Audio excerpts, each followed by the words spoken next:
Hi and welcome. I'm Midnight Truth, and it's so nice to have you here tonight. Wherever you are right now, whether you're in bed, lie on the couch, or just looking for a quiet moment, I want you to know this time is for you. Take a deep breath in, and as you breathe out, feel the way the days start to fade. Let your mind settle. Let your body relax, and let yourself simply be. There's no rush, no pressure, just this calm, quiet moment, if you like. You can close your eyes and imagine yourself in a peaceful place. Maybe it's a cozy room with soft, warm lighting. Or maybe it's under a starry sky, with a gentle breeze brushing against you. Wherever you feel safe and calm, let yourself drift there. I know many of you use these stories to fall asleep. So before we begin, make sure to like this video and subscribe to the channel. Also, where are you from and what time is it there? Tonight's story is gentle and soothing, perfect to carry you into a deep, restful sleep. So settle in, get comfortable, and let's begin. The movers left an hour ago, and I'm sitting on the floor of what's supposed to be my living room.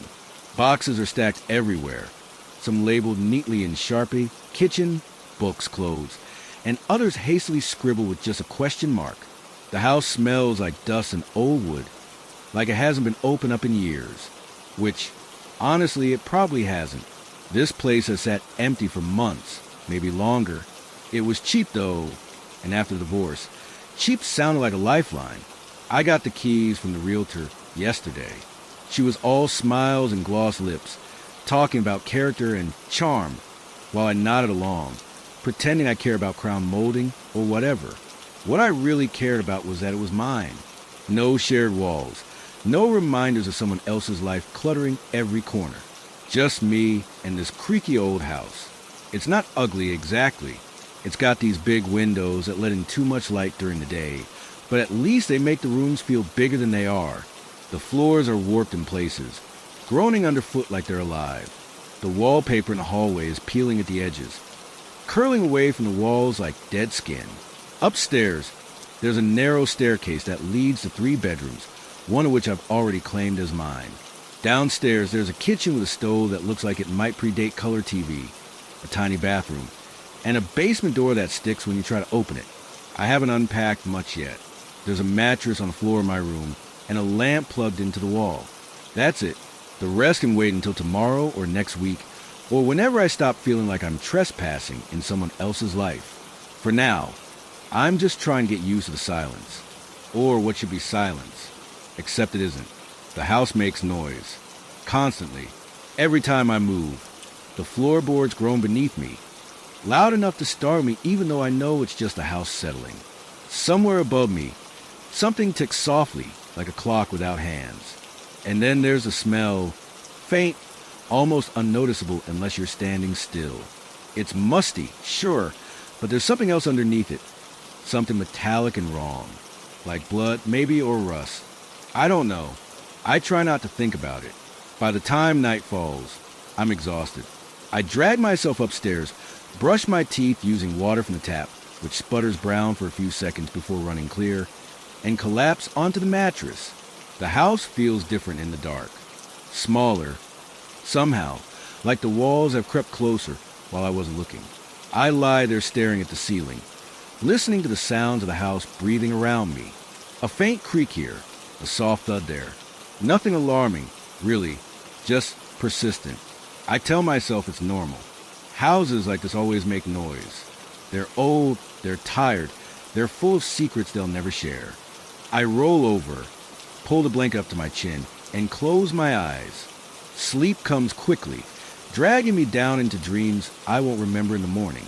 But somewhere in the middle of the night, I wake up, not because of anything obvious, no thunderclaps, no sudden movements, but because the air feels heavier, colder. I blink into the darkness, my heart pounding for reasons I can't explain. And then I hear it, a single deliberate footstep coming from somewhere below me. The next morning, sunlight streams through the cracks in the curtains, painting golden streaks across the warped wooden floor. I sit up slowly, rubbing my eyes and trying to shake off the remnants of last night's unease. It was probably nothing. A branch tapping against the window, or maybe the house settling again. Old houses do that, right? Still, The memory of that lone footstep lingers in the back of my mind, nagging at me like an unanswered question.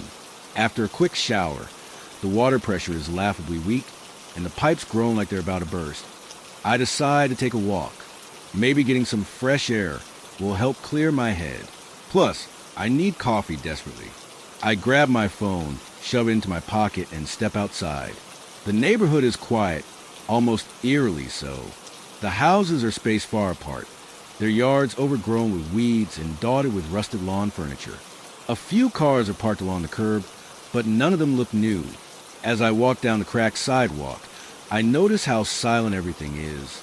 No birds chirping, no kids playing, not even the distant hum of traffic. It's peaceful, sure, but also kind of unsettling. About halfway down the block, I spot someone sitting on their porch, a woman in her late 50s, maybe early 60s, with graying hair pulled back into a loose bun.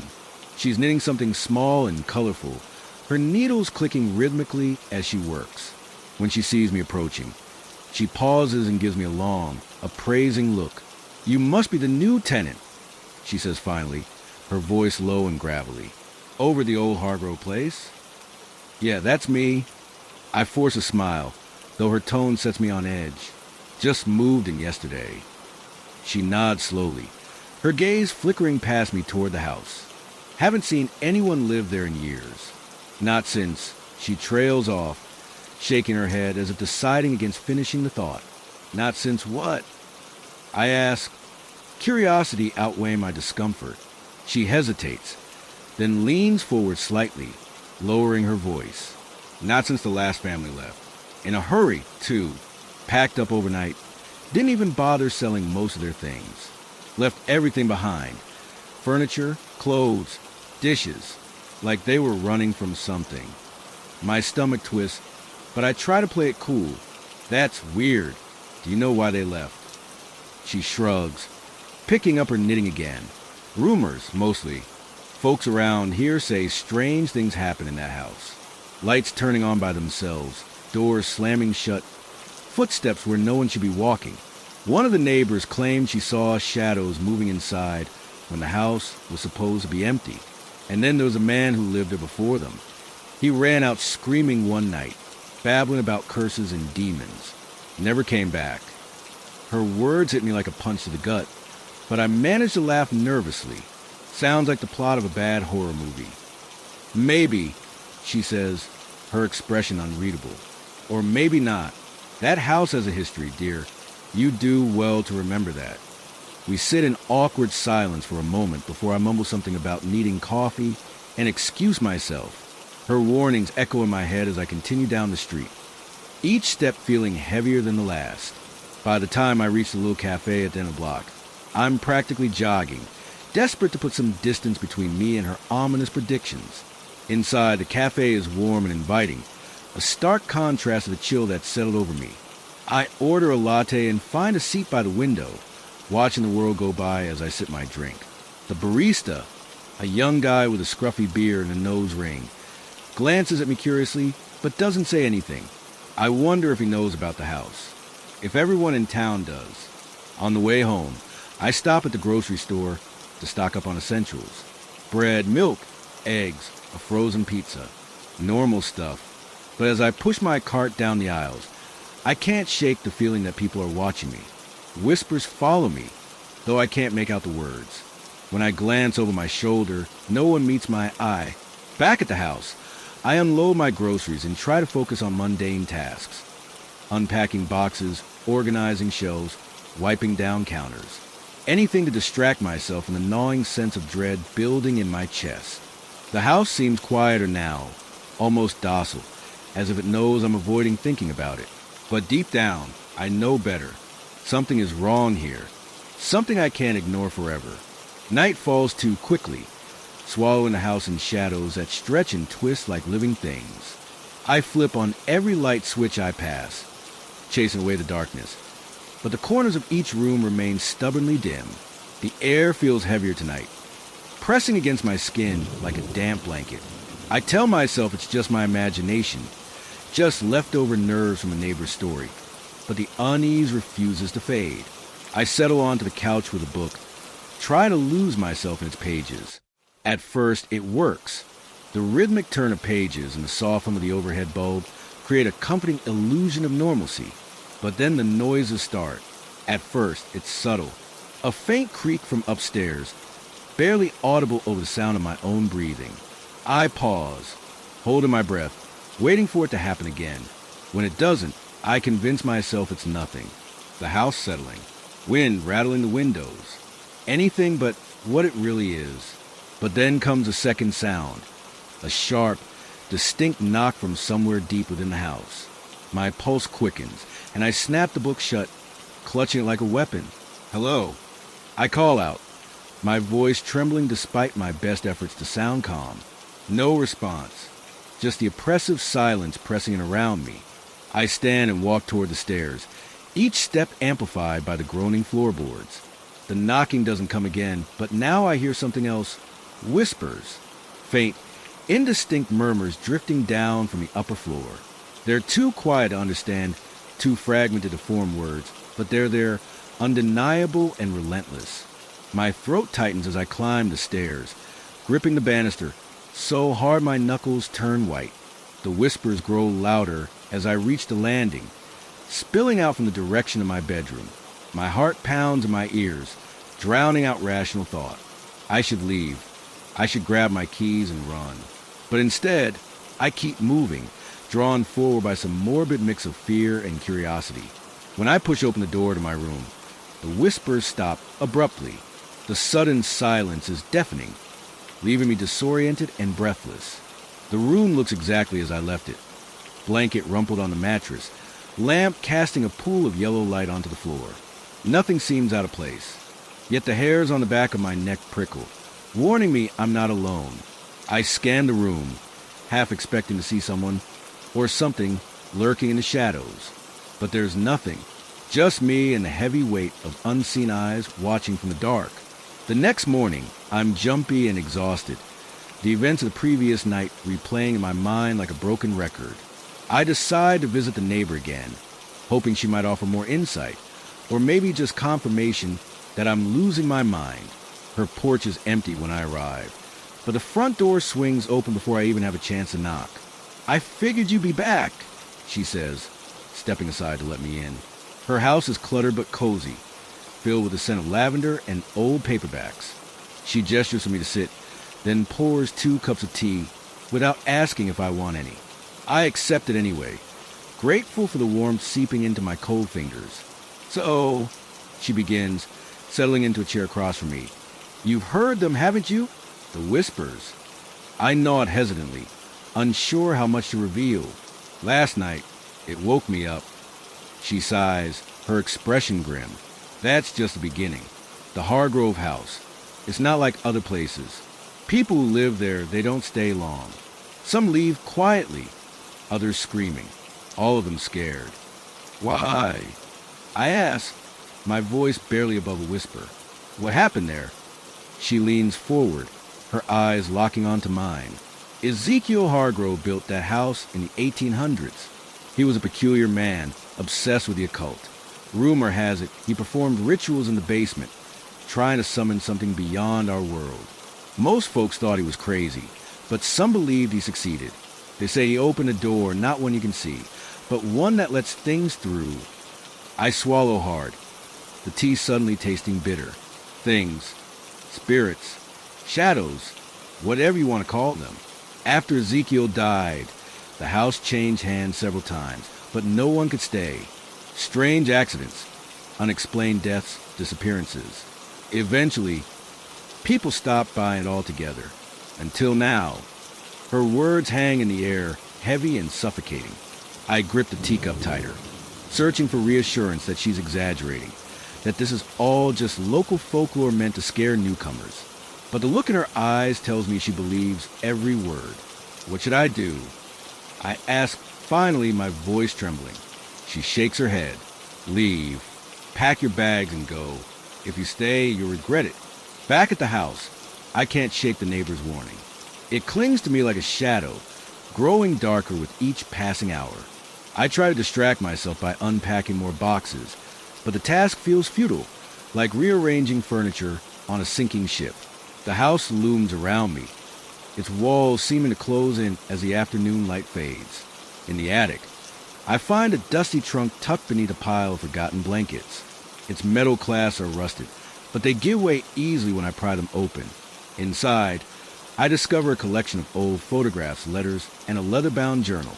The photos show a stern-looking man with piercing eyes, Ezekiel Hargrove, I assume, standing in front of the house at various stages of construction. The letters are brittle and faded, written in spidery handwriting that's nearly illegible. But the journal is what captured my attention. Its pages are filled with cramped, obsessive entries detailing rituals and incantations. One passage stands out, asterisk, the veil grows thin. They watch. They wait. Soon, the barrier will break entirely. Asterisk, my hands tremble as I flip through the rest of the pages, each one more disturbing than the last. There are sketches of symbols, diagrams of circles, and notes about summoning entities from another realm. I slam the journal shut, my heart racing. This isn't just a creepy old house. It's a prison, a gateway, and whatever Ezekiel unleashed might still be here. That night, the house feels alive in a way it hasn't before. The air is thick with tension, and every sound seems amplified. The creak of the floorboards, the rustle of the curtains, the faint hum of the refrigerator. I lock all the doors and windows, double-checking each one multiple times. But the sense of being watched doesn't fade. Around midnight, I hear it again, the whispers. This time they're closer, clearer, forming fragmented phrases that send chills down my spine. Stay, leave, ours. I clamp my hands over my ears, willing the voices to stop, but they only grow louder, more insistent. Then comes the cold. It starts as a slight chill, barely noticeable, but soon it spreads, seeping into my bones and freezing the very air around me. I grab a blanket, wrapping it tightly around myself, but the cold persists, unnatural and unrelenting. And then I see them, the shadows. They move along the walls, twisting and writhing like smoke caught in a breeze. They don't belong to anything in the room, yet they dance with purpose, converging on the spot where I sit paralyzed with fear. Something brushes against my ankle, icy and solid. I scream, scrambling backward, but the shadows press closer, surrounding me. Their shapes shift, taking on forms that hint at faces, limbs, claws. I can't breathe, can't think, can only stare as they close in, whispering words I can't understand but feel in my soul. The next morning, I avoid the basement. I tell myself it's because I'm busy unpacking, because the light bulb down there is burned out, because I don't need anything from there anyway. But deep down, I know the truth. I'm afraid of what I might find. By evening, curiosity gets the better of me. Armed with a flashlight and a journal, I descend the rickety stairs, each step groaning under my weight. The air grows colder the deeper I go, carried with the same metallic tang I noticed when I first moved in. At the bottom, the beam of my flashlight reveals a small, cluttered room. Dust coats everything, and the walls are lined with shelves sagging under the weight of jars and boxes. In the center of the room is a circle drawn in chalk, smudged but still visible. Symbols radiate outward, matching the ones in Ezekiel's journal. My pulse quickens as I kneel beside it, tracing the lines with my fingertips. The floor here feels different, hollow, almost as if there's space beneath it. I press harder, and a section of the wood gives way slightly, revealing a hidden compartment. Inside, I find a bundle wrapped in black cloth. Carefully unwrapping it, I uncover a knife with an ornate handle, its blade etched with runes. Beside it lies a vial of dark liquid, and a scrap of paper bearing instructions scrawled in the same frantic handwriting as the journal. My stomach churns as I read them aloud, the words sending a shiver down my spine. Asterisk, to close the door, sacrifice must be made. Blood binds the seal. Asterisk, the discovery in the basement leaves me shaken, but I refuse to believe the solution lies in performing some ancient ritual. Instead, I focus on practical steps, boarding up windows, reinforcing locks, researching ways to cleanse a space of negative energy. I spend hours online, reading forums and articles about haunted houses, hoping to find advice that doesn't involve blood sacrifices. But the house isn't interested in logic or reason. That night, The footsteps return, louder and more deliberate than before. They echo through the halls, pacing back and forth as if searching for something or someone. I huddle under the covers, clutching a baseball bat I found in the garage, and listen as they grow closer. Suddenly, the bedroom door creaks open. I freeze, my breath catching in my throat. The footsteps stop just outside, and for a moment, there's silence. Then the mattress dips beside me, as if someone or something has climbed onto the bed. A cold hand brushes against my cheek, and I scream, thrashing wildly. The presence vanishes instantly, leaving behind only the oppressive weight of the dark. Desperate for answers, I dive deeper into Ezekiel's journal. Its pages are filled with warnings about the consequences of failing to properly seal the gateway he opened. He describes the entities that slip through as hungry, feeding on fear and despair. According to his notes, the only way to banish them is to complete the ritual he started, but at great personal cost. One entry stands out, written in shaky, uneven script. Asterisk, they will test you. They will tempt you. Do not falter. To fail is to doom us all. Asterisk beneath it is a crude drawing of a figure engulfed in flames, surrounded by shadowy figures reaching out with clawed hands. I slam the journal shut, my hands trembling. The idea of performing the ritual terrifies me, but so does the thought of staying in this house any longer. Every night brings new horrors, and I'm running out of options. The decision weighed heavily on me as I prepared for the ritual. It wasn't just about fear or survival anymore. It was about whether I could live with myself after what I was about to do. Every instinct screamed at me to run, to leave this cursed place behind forever. But where would I go? What if whatever was in the house followed me? And worse still, what if it didn't stop there? I stood in the dim light of the basement, staring at the chalk circle Ezekiel Hargrove had drawn decades, or maybe centuries, ago. The symbols etched into the floor were faded but unmistakable, their lines jagged and sharp like claw marks. They seemed alive somehow, vibrating faintly under the beam of my flashlight. My hands trembled as I laid out the items I retrieved from the hidden compartment. The ornate knife, its blade glinting ominously even in the poor lighting. The vial of dark liquid that smelled faintly of sulfur and something metallic like blood. And the scrap of paper bearing Ezekiel's frantic instructions. My stomach churned as I read them again. To close the door, sacrifice must be made. Blood binds the seal. Those 6 words repeated in my head like a mantra, drilling deeper into my consciousness until they drowned out all rational thought. Sacrifice, blood, seal. What did any of it mean? Was I supposed to cut myself? Or was the sacrifice something more literal? Something darker? I sank onto cold concrete floor, clutching the journal tightly against my chest. Its leather cover was cracked and worn, smelling faintly of mildew and age. I flipped through the pages one last time, searching for anything I might have missed, a loophole, an alternative solution. But Ezekiel's writings only grew more cryptic the closer he got to describing the ritual itself. One passage stopped me cold. They crave flesh and spirit alike. To deny them is to invite wrath. To appease them is to lose oneself entirely.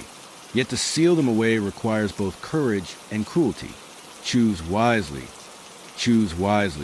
as if I had a choice. Staying here meant certain death, or worse. Leaving meant abandoning the house to whatever horrors lurk within, free to prey on whoever came next. Could I live with that guilt? Could I sleep at night, knowing I'd left this thing unchecked, waiting for its next victim? I glanced at the knife again, its blade catching the faint glow of the flashlight. A drop of moisture clung to its tip, though I couldn't tell if it was condensation or something older, something left behind by Ezekiel himself. My reflection stared back at me from the polished surface, pale and gaunt, eyes wide with terror. For a moment, I thought I saw a movement behind me in the reflection, a flicker of shadow, a shifting shape, but when I turned around, the basement was empty except for the whispers. They started softly, almost imperceptibly, threading through the silence like smoke. At first, I told myself it was the wind slipping through cracks in the foundation, or the pipes groaning as the temperature dropped. But then they grew louder, clearer, forming fragmented phrases that sent chills down my spine. Leave ours. The voices overlapped, rising and falling in pitch, creating a cacophony of sound that pressed against my skull like a vice. "No," I whispered, shaking my head violently. "Not yet." But the whispers ignored me, growing more insistent, more demanding. They weren't coming from outside the house. They were inside me, crawling through my mind like insects burrowing into soft earth. I pressed my hands over my ears, squeezing my eyes shut, but it didn't help. If anything, the voices grew stronger, wrapping themselves around my thoughts until I couldn't think straight. And then I felt it. The cold, it started as a slight chill, barely noticeable, but soon it spread, seeping into my bones and freezing the very air around me. My breath fogged in front of my face, even though the basement was stiflingly humid. Frost crept along the edges of the chalk circle, crystallizing the symbols and making them gleam like freshly sharpened teeth. I knew what was happening. The entity or entities were testing me, just as Ezekiel's journal had warned. They wanted to see how far they could push me before I broke. Would I perform the ritual? Would I give in to their demands? Or would I flee, leaving the door open for them to roam freely? "I won't let you win," I muttered, forcing myself to stand. My legs felt like jelly, and my heart pounded so hard I thought it might burst out my chest. But I couldn't give up. Not now. Not when I was so close. I stepped into the circle, positioning myself carefully in the center. The floor beneath my feet felt strange, hollow, almost as if there was space below it. I hesitated, wondering if the ground would collapse under my weight, but nothing happened. Taking a deep breath, I picked up the knife and held it aloft, reciting the words in the journal in a shaky voice. "By blood and bone, by fire and stone, I bind thee hence, return to thy throne."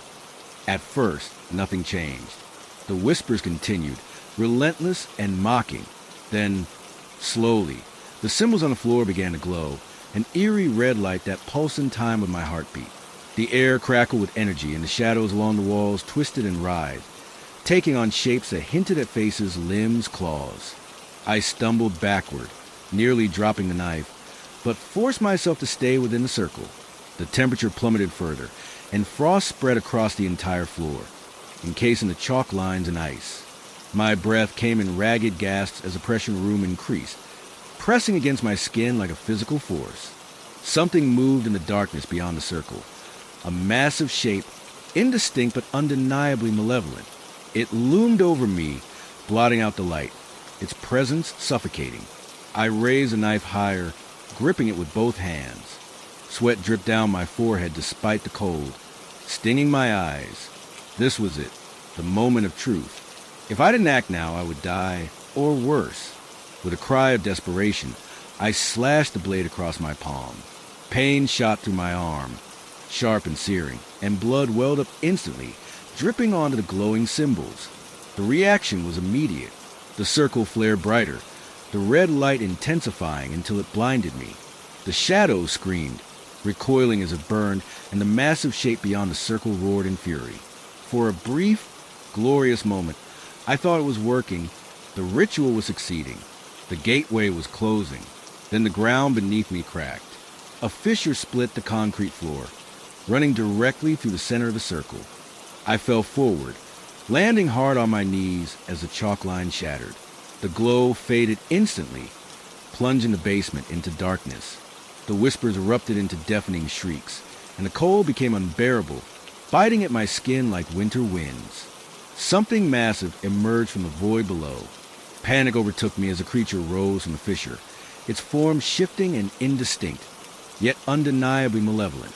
It towered above me, filling the cramped basement with its presence. Shadows coiled around it like living tendrils, pulsating with a sickly luminescence that cast grotesque shapes on the walls. Its outline wavered, never fully solidifying, as if it existed somewhere between dimensions, part here, part elsewhere. But its eyes, oh God, its eyes, they burned with a cold, predatory intelligence, locking onto me with unrelenting focus. I scrambled backward, tripping over the edge of the broken circle and breaking the seal completely. The glowing symbol sputtered and died, leaving only darkness and the oppressive weight of the thing's gaze. My heart pounded wildly, each beat echoing my ears like a drum roll signaling the end. The creature let out a low, guttural growl, the sound reverberating to the foundation of the house and rattling my very bones. "No!" I shouted, scrambling to my feet. My injured hand throbbed painfully, blood dripping on the floor as I grabbed a journal and bolted toward the stairs. Behind me, the thing roared, a sound so deafening it felt like my eardrums might burst. The noise shook the entire house, causing dust to rain down from the ceiling and the walls to groan ominously. I didn't look back. I couldn't. I knew that if I did, I wouldn't make it out alive. The stairs creaked under my weight as I raced upward, taking 2 steps at a time. My bare feet slapped against the warped wooden boards, sending splinters digging into my skin, but I barely noticed. All I could think about was getting out, getting away from that thing. The hallway upstairs was pitch black, the lights having gone out sometime during the chaos downstairs. I fumbled blindly for the front door, my fingers brushing against the cool metal of the doorknob. I twisted it frantically, yanking the door open and stumbling outside into the night. The cold air hit me like a slap, shocking my system into overdrive. I staggered forward, clutching the journal tightly against my chest. My vision blurred with tears, partly from the pain in my hand, and partly from sheer terror. The street was deserted, the houses around me dark and silent. Everything felt eerily still, as if the world itself was holding its breath. I ran without thinking, my bare feet slapping against the pavement as I fled down the block. Behind me, the house shuddered violently, the windows rattling in their frames. A loud crash echoed to the neighborhood as something heavy collapsed inside. The sound spurred me on, adrenaline propelling me faster than I thought possible. My lungs burned and my legs ached, but I didn't stop. I couldn't, not until I reached safety. Finally, I found myself standing in front of the neighbor's house, the woman who had warned me about the Hargrove place. Her porch light flickered weakly, casting a pale yellow glow over the steps. I pounded on her door with my uninjured hand, shouting hoarsely, "Please, open the door." For a moment, there was no response. Then, slowly, the door creaked open. She stood there in her robe, her face pale and drawn, her eyes wide with alarm. When she saw me, barefoot, bleeding, clutching the journal like a lifeline, she gasped and pulled me inside without hesitation. "What happened?" she demanded, slamming the door shut behind us. Her voice was sharp, tinged with panic, but also a hint of resignation, as if she'd been expecting this outcome all along. "It's real," I panted, collapsing onto her couch. "Everything you said, it's true. There's something in the house. Something evil." She nodded grimly, crossing herself and muttering a prayer under her breath. "I tried to warn you," she said quietly, "but once you're in, it doesn't let go easily." We sat in silence for several minutes, listening as the house behind us shook violently, the screams fading into the distance. Eventually, the noises subsided, replaced by an unnatural quiet that felt heavier than the chaos before. The neighbor brought me a blanket and a glass of water, but neither did much to calm my racing heart. I kept glancing at the window, half expecting to see shadows moving across the glass or hear footsteps approaching from outside. "You need to leave," she said finally, breaking the silence. "Get as far away from here as you can. Don't look back." "But what about the house?" I asked, my voice trembling. "What happens to it?" She sighed, shaking her head. "It'll wait. It always does, until someone else moves in." Her words haunted me as I sat there, wrapped in a thin blanket, trying to make sense of what had just happened. Had I failed? Was the gateway still open? Or had I sealed it, only to unleash something worse in the process? I didn't know. All I knew was that I couldn't stay here another second. Days later, I'm miles away, holed up in a cheap motel on the outskirts of town. The room is small and sparsely furnished, a sagging double bed, a rickety desk with a flickering lamp, and a bathroom so cramped I can barely turn around without bumping into something. It's not much, but it's safe, or at least safer than the Hargrove house. Or so I tell myself. The nightmares haven't stopped. In fact, they've grown worse, more vivid, more relentless. Every time I close my eyes, I'm back in that basement, staring into the shifting void as the creature rises from the fissure. Its burning eyes pierce through the darkness, locking onto mine with an intensity that makes my skin crawl. The whispers are louder now, clearer, forming words that twist into cruel taunts. Asterisk, you cannot escape. You belong to us. Asterisk, sometimes I wake up screaming, my throat raw from shouting, my body drenched in sweat. Other times, I lie awake for hours, too afraid to sleep, staring at the ceiling and listening for sound that shouldn't be there. The silence presses down on me like a weight, broken only by the occasional hum of the air conditioner or the distant rumble of traffic outside. Yet even in those moments of relative calm, I can't shake the feeling that I'm being watched. During the day, I try to distract myself by researching everything I can about Ezekiel Hargrove and his obsession with the occult. I spend hours hunched over my laptop at the tiny desk, scrolling through old newspaper articles, dusty archives, and obscure online forums. Each fragment of information adds another piece to the puzzle, painting a picture of man consumed by ambition and madness. One article stands out, written by a historian who claims to have uncovered evidence of multiple disappearances linked to the Hargrove property. Families vanished without a trace, their belongings left behind as if they'd simply walked out and never returned. Neighbors reported hearing screams coming from the house late at night, followed by eerie silences that lasted for days. Some speculated that Ezekiel had succeeded in opening a portal to another realm, one inhabited by malevolent entities eager to cross over into our world. Whether or not he managed to close it remains a mystery. Another source mentions a series of strange accidents that occurred shortly after the house was built. Workers fell from scaffolding, tools malfunctioned inexplicably, and fires broke out seemingly at random. Many refused to set foot on the property after dark, claiming they felt an overwhelming sense of dread whenever they approached. One worker reportedly quit mid-project, muttering about things watching him from the shadows. As I read these accounts, a chill runs down my spine. They mirror my own experiences almost perfectly. The oppressive atmosphere, the unexplained noises, the feeling of being hunted. But what terrifies me most is the realization that Ezekiel's experiments didn't end with his death. Whatever he unleashed continues to thrive, feeding off fear and despair, growing stronger with each passing year. I find myself drawn to the journal again and again, flipping through its pages in search of answers, or maybe just reassurance that I'm not losing my mind. Ezekiel's handwriting becomes increasingly erratic toward the end, his sentences fragmented and disjointed. One entry catches my eye. Asterisk, they are patient. They wait. They consume. To seal them is to invite wrath. To leave them is to doom us all. Asterisk, the words haunt me, echoing in my mind long after I've closed the book. What did Ezekiel mean? Was sealing the gateway truly the only option, or was it merely delaying the inevitable? And what about the sacrifice?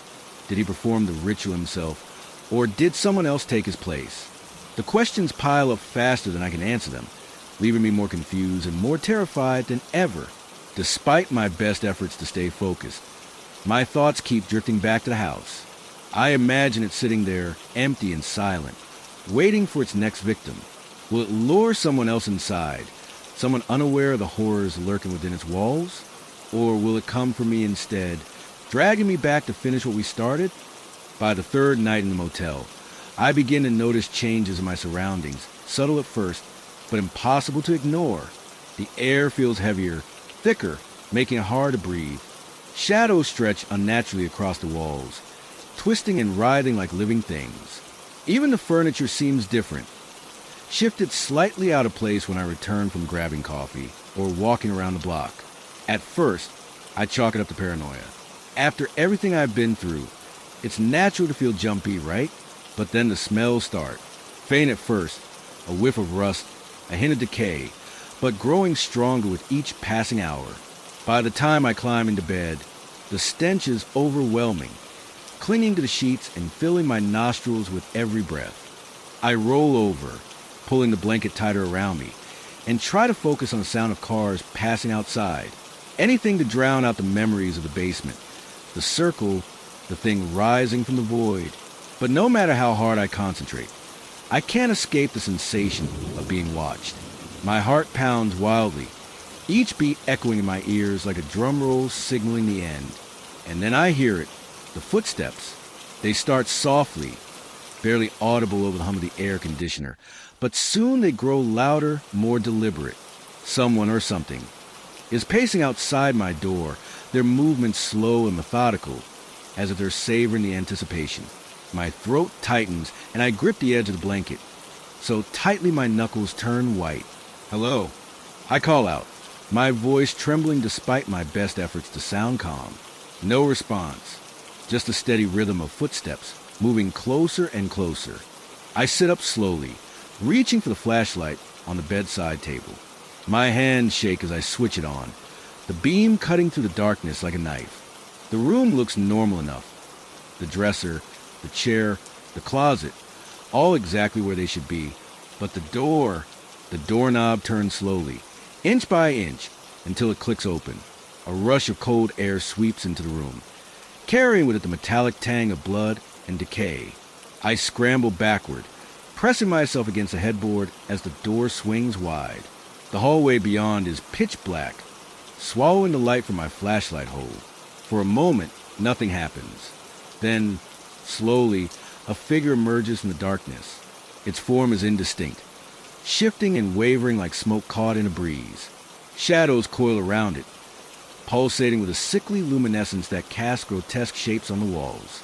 Its outline wavers, never fully solidifying, as if it exists somewhere between dimensions, part here, part elsewhere. But its eyes, oh God, its eyes, they burn with a cold, predatory intelligence, locking on to me with unrelenting focus. No, I whisper, shaking my head violently. You're not real. The thing tilts its head, studying me with an expression that might almost be curiosity, if it weren't for the malice radiating off in waves. It takes a step forward, its movements fluid and unnatural, like liquid pouring across the floor. The temperature plummets, frost spreading along the edges of the doorway and crystallizing the symbols etched into my memory. I scream, scrambling off the bed and backing toward the window. My pulse races, each beat reverberating through my skull like a war drum. The thing doesn't move, doesn't chase me. It just stands there, watching, waiting. Its presence fills the room, suffocating and oppressive, until I can't breathe, can't think, can only stare as it closes the distance between us. A hand brushes against my shoulder, icy and solid. I whirl around, expecting to see the creature looming over me. But there's nothing, just empty space and the faint scent of rust. The touch lingers, though, sending shivers down my spine and freezing the very marrow of my bones. I grab the flashlight and swing it wildly, illuminating every corner of the room. Still nothing. The footsteps resume, louder this time, accompanied by soft, guttural laughter that sends bile rising in my throat. I stumble toward the door, determined to get out, to run as far and as fast as I can. But when I reach the handle, it burns beneath my fingers, searing my skin like fire. I cry out, jerking my hand away. The laughter grows louder, echoing off the walls and filling the room with cacophony of sound. Tears stream down my face as I collapse onto the floor, clutching my injured hand to my chest. The pain is excruciating, sharp and unrelenting, but it's nothing compared to the terror coursing through my veins. You cannot escape. A voice whispers, low and gravelly, directly into my ear. I freeze, my breath catching my throat. The voice isn't coming from outside. It's inside me, crawling through my mind like insects burrowing into soft earth. You belong to us. Morning comes eventually, though it feels like an eternity before the first rays of sunlight filter through the cracks in the curtains. I'm lying on the floor, curled into a fetal position, my body stiff and sore from the night's ordeal. The room is eerily quiet, the oppressive weight of the previous hours replaced by a fragile stillness that feels almost surreal. I drag myself to my feet, wincing as my muscles protest the movement. The door is intact, the lock undamaged, as if none of it ever happened. But I know better. The frost is melted, leaving damp patches on the carpet. My hand throbs painfully, the skin blistered and red. And the smell is still there, faint but unmistakable. I pack quickly, throwing clothes and toiletries into my suitcase without bothering to fold them. The journal goes into a side pocket, tucked away where I won't have to look at it. I don't check out properly. I just leave the key on the desk and walk out, slamming the door behind me with more force than necessary. The streets are busy, crowded with people going about their daily lives. Cars honk, children laugh, dogs bark. Everything seems so normal, so ordinary, that it's almost jarring. For a moment, I let myself believe that I've escaped, that whatever was haunting me has been left behind in that motel room. But then I hear it again, the footsteps. Soft, deliberate, familiar. They echo behind me, keeping pace as I hurry down the sidewalk. I glance over my shoulder, half expecting to see the shadowy figure following me, but the street is empty. Just rows of parked cars and blank-faced buildings staring back at me. My phone buzzes in my pocket, startling me. It's a text from the neighbor, the woman who warned me about the house. Her message is short and cryptic. Asterisk, did you seal it? Asterisk. I stare at the screen, my fingers hovering over the keyboard. How does she know? What does she want from me? Before I can respond, another message appears. Asterisk. If not, it will find you. It always does. Asterisk. The phone slips from my grasp, clattering onto the pavement. Passers-by glance at me curiously, but I barely notice. My mind races, piecing together fragments of conversations, warnings, and whispered rumors. She knew. All along, she knew what was in that house, and she let me walk right into it. I pick up the phone, my hands trembling as I type a reply. Asterisk, what do I do? Asterisk. Her response is immediate. Asterisk, run. Keep running. Don't stop. Asterisk, I don't need to be told twice. I break into a jog, weaving through the crowd as adrenaline floods my system. The footsteps follow, growing louder and more insistent. Shadows flicker at the edges of my vision, twisting and writhing like smoke caught in a breeze. The air grows colder with each step, biting at my skin like winter winds. I don't know where I'm going. I don't care. All I know is that I can't stop. If I do, it will catch me. It will drag me back to that house, to that basement, to that thing waiting in the void. I won't let it win. Not yet. But deep down, I know the truth. The house may be gone, but whatever was inside it isn't. It's waiting, watching, waiting for the next person to cross its threshold. And sometimes, late at night, I wonder if it's already found them.